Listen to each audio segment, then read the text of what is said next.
Welcome to Are We the Only Ones? I'm Kathy, and today I'm going to talk about Iran. Okay, so we are now at war with Iran, and in the process, the USS Gerald Ford carrier decided that they were going to do a mutiny, and they flooded the toilets with their shirts, undershirts, and stuff like that you wear under your uniform. They were using that to flood the toilets to make it unoperational, to delay it from going into support in the war of Iran. We are in alliance with Israel, which obviously is very corrupt. And so we have to sort of, we're living through history right now, and we have to resist as much as we can, but at the same time, we need to support our troops, because as somebody who was in the military community for 9 years with the Navy and the Marine Corps as a spouse, I am very, very empathetic. When we were deployed and living in Japan, it was very real. Whenever there was exercises and stuff like that to go to the DMZ as a spouse, having to worry about like live fire practice and stuff like that. So now you have real war, you have real bombs hitting military destroyers from the United States that are there because they have to be. I've flown through Doha on Qatar Airways when I was going to go to my mom's funeral, her actual funeral, and Doha was like, that airport was a huge comfort to me during that time going across, and Qatar Airways was a huge comfort to me also, flying over there for my mom's funeral. It was the only way I would get on that plane, was being on that particular airline in that particular cabin. And it really is hard for me to see that a place that I know operated in a certain amount of tranquility, and they have their rules, but it's a very interesting kind of like mixture of how the airport is the one place where everybody can talk to each other of any gender freely. And so to see, like in Dubai, they hit that airport. I have also flown through Dubai. And it's weird when you have an airport, because the only way you can leave is the airport. So if they hit the airport, nobody can escape, right? Also, things can't fly in for support. They hit military bases. It was really strange to see people cheering. But of course, I understand if you're there and you feel that you don't want them there, you don't want us there, you don't want a military base there in general. But it's also very difficult as somebody who was in support of the military officially for such a long time, to not feel both sides. Like, I definitely feel the empathy for our military service members. I want everybody, I implore everybody to support the military through this. This is not a decision that they get to really decide on their own, and it's very difficult. Like, the fact that they even did the mutiny, I think is a very interesting moment in history for military as well. In terms of even military history, that's a new one. And for everybody to understand why. Like, I totally understand why they would do that. I don't think there's even going to be like a lot of punishment, because in this particular instance, this is not something that makes any sense. This war is not really this is not a legal war at all. It's not authorized by Congress, which is supposed to be. There's a lot of problems with the way this was done. It's totally illegal. And, we have people that are actually named in like satanic cult rituals in the Epstein files are running our world right now. And it is our responsibility to resist, because we have to believe that good will triumph, and good cannot triumph if we're apathetic about it. I think all religion is complicated, but I think we all can agree that we're not like gonna bow down to a loser satanic cult that went through every single cheating black market system to try to get there. And luckily we did. Obviously they wanted to be hidden because they need to be hidden, and now they're not hidden anymore. We can do something about it. I think the systems that they want us to believe in, I think we just reconfigure. I don't think it's important for us to move out of our comfort of our homes, parents' homes. You don't kick your kids out if you don't want to. If they aren't doing as well, you don't look at them like there's something wrong with them. Like, all those things have changed now because of the fact that these are systems built by people that have no morality. So I'm not plugging into that system anymore.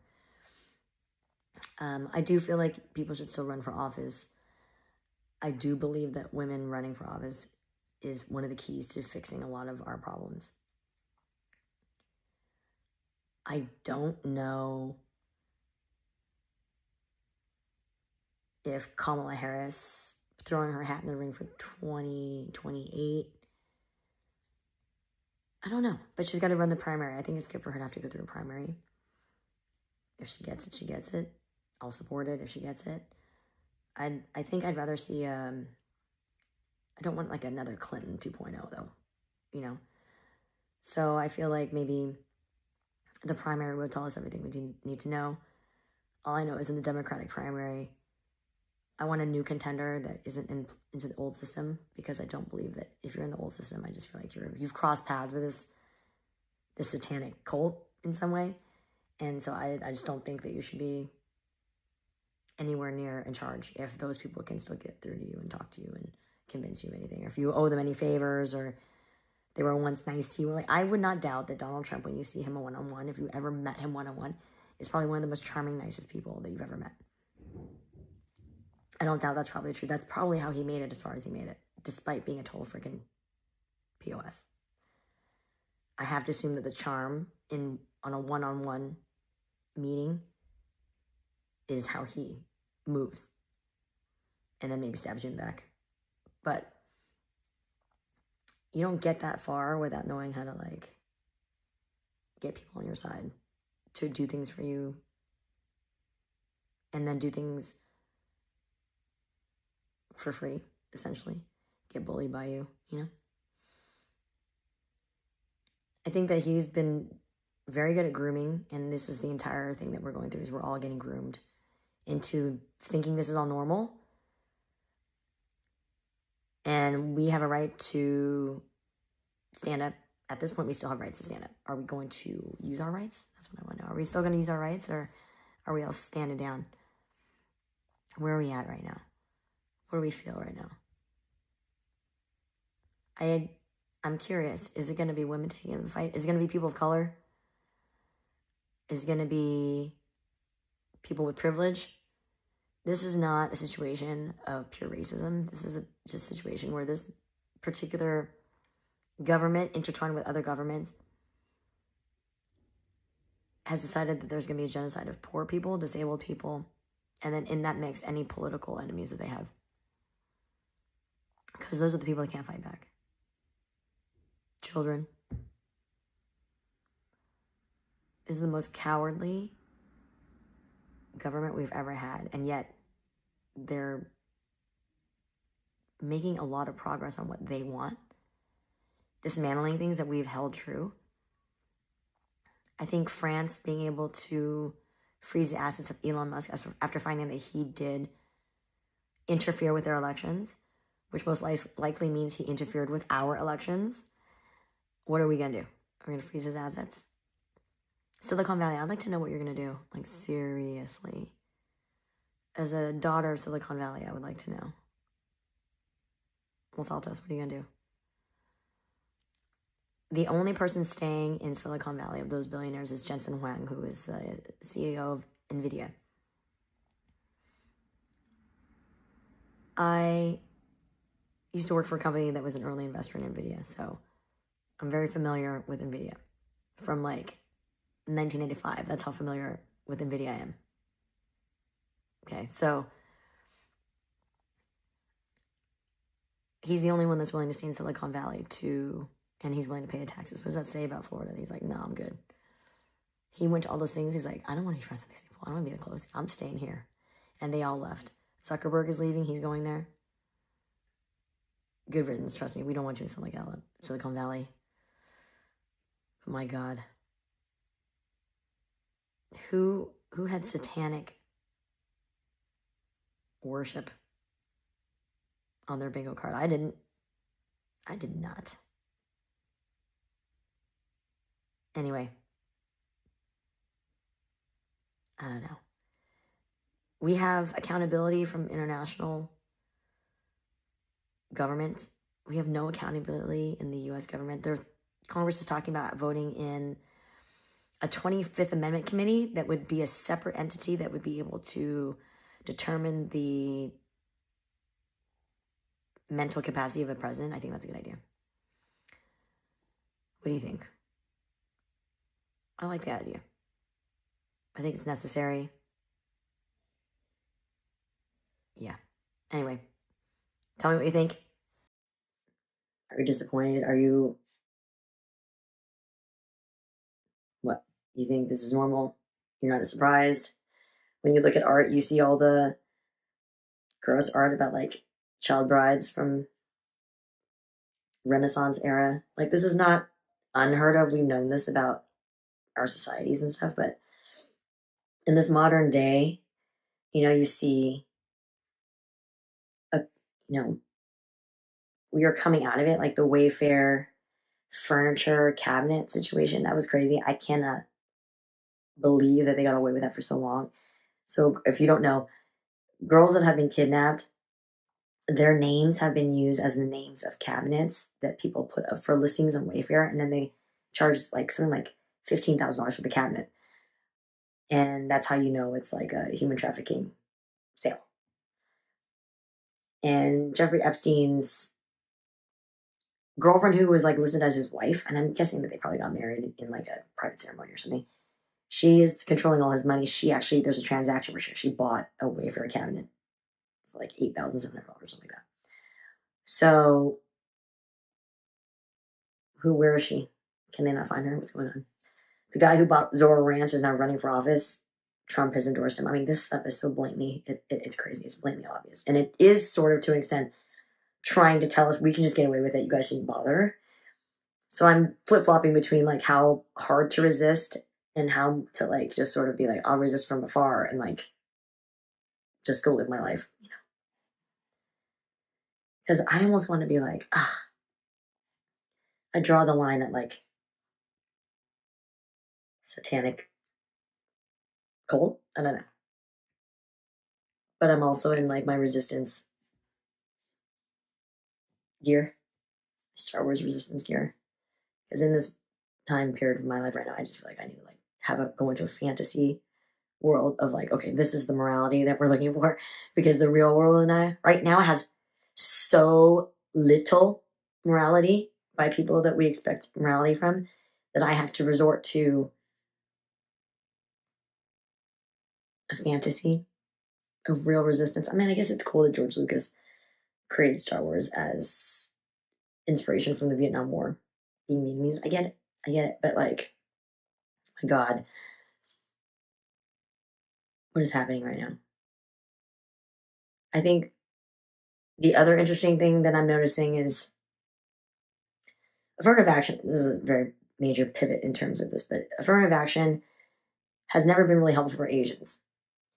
And even as such, you would think there'd be more Asian people in government leading, because we know statistically Asian people are very academically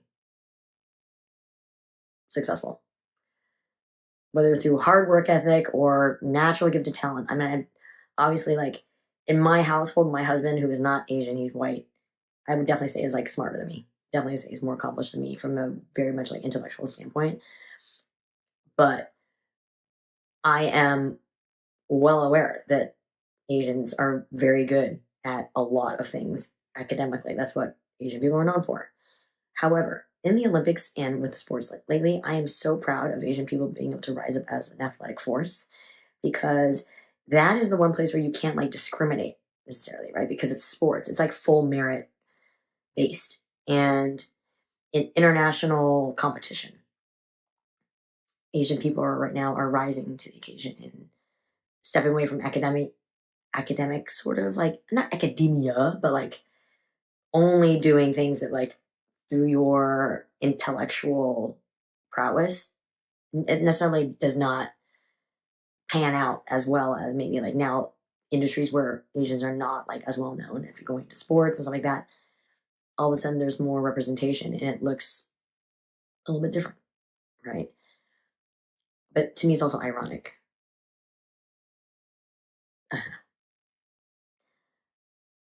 The world is sort of rebalancing itself. It's showing us where the evil really is. It's showing us where merit is. It's showing us, like as much as they're trying to stop DEI, there's so many young kids right now that are Black, that are girls, that are inventing cool things.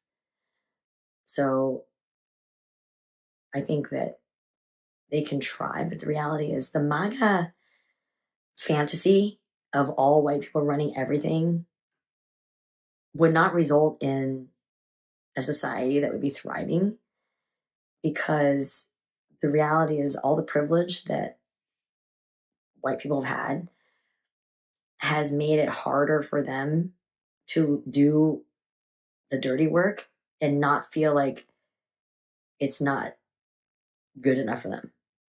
And so that's just the reality. That's just the reality.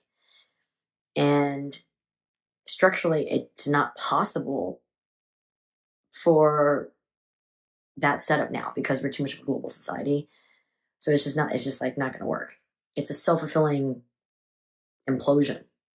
And I mean, I'm not even open to like having a gated community where people could go in and like, if you want to do that, you can do that. And you can do it as an experiment. But like, if it doesn't work, well, you concede. You know, if Donald Trump wants to open up a gated community with all racists and his MAGA people live there, I don't think, why doesn't he do that? That seems like right up his alley. Why would you a university when you could just do a housing development, a gated community, and just be like MAGA only? That's the solution we need. Maybe instead of like having all these wars, you just say, all right, you guys want to open up your gated community that's specific to this, we'll give you a charter. Just like if we would give Native Americans a charter to like have gaming, okay, we will give you a charter in a specific state of Alabama, Arkansas, one of those. You could have an entire gated community, and these are your rules. And if it fails, then you can see that it's not going to work. Okay? I don't know. Tell me what you think. Am I onto something?